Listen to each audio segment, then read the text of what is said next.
Money in Main Street is back now with more small business advice in our CEO Sit-Down. And today we're welcoming William Lieberman to our show. He is the founder of the CEO's Right Hand, and he helps entrepreneurs on Long Island grow their businesses from the ground up with his varied experience as a CEO and CFO. Welcome to our program, William. Thank you, Chris. So today we're talking about how to find and use advisors to help grow your company and an advisory board.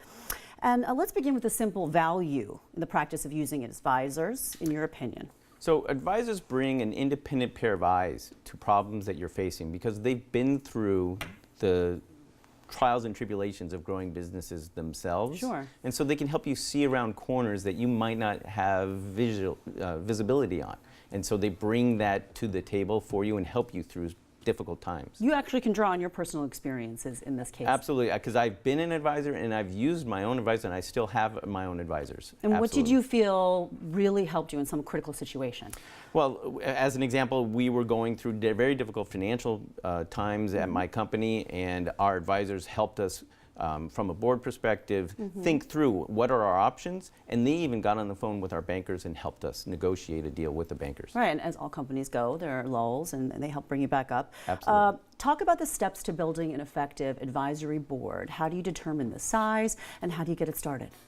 Well, for most companies, you want a small group. So you want 3, maybe 5 people at the most. You want to leverage your network, people that know you and know your business. You want to go out and make sure that they're committed to helping you. And so you want to interview them. You want to literally sit down, here are my expectations of you as an advisor, and make sure you satisfy their expectations as well.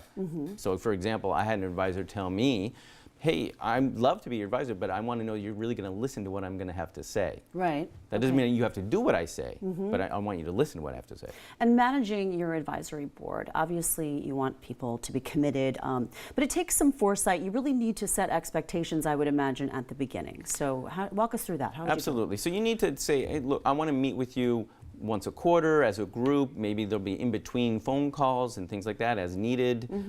I'm going to pay you. They should be paid some small amount of money or stock if you want to give away stock. But that shows you're committed to them and make sure that they're committed to you. And then you want to have regular meetings, regular communications, and make sure you keep them apprised of any important changes that happen to the business. Is there a certain size that your business needs to be for this to make sense?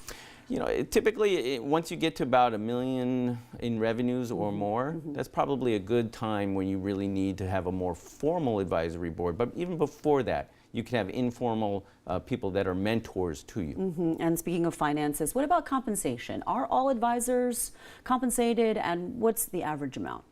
So typically, most advisors will do things for free just because they like you and they like to help. But if you really want to build a formal advisory board, you need to compensate them maybe $1,000 a quarter or something like that, which is in the range of, you know, something that shows that you're committed, but it's not too much money to really impact the business negatively. And you're managing your meetings now and you want to run them efficiently. So give us some tips and pitfalls to avoid. Like obviously you're going to get an agenda out. You want to get materials out in advance. So walk us through the perfect first meeting. Absolutely. So even before the first meeting, I want to get everybody together just informally at a restaurant or something like that, just to meet each other.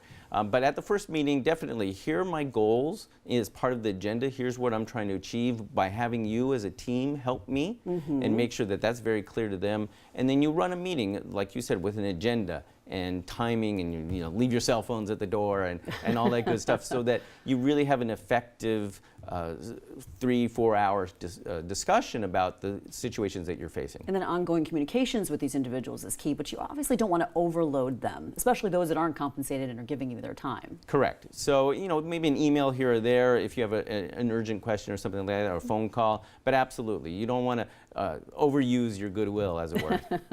All right, it's always good to have you here on Money Main Street. Thanks so much for talking to us today. William Lieberman of the CEO's Right Hand.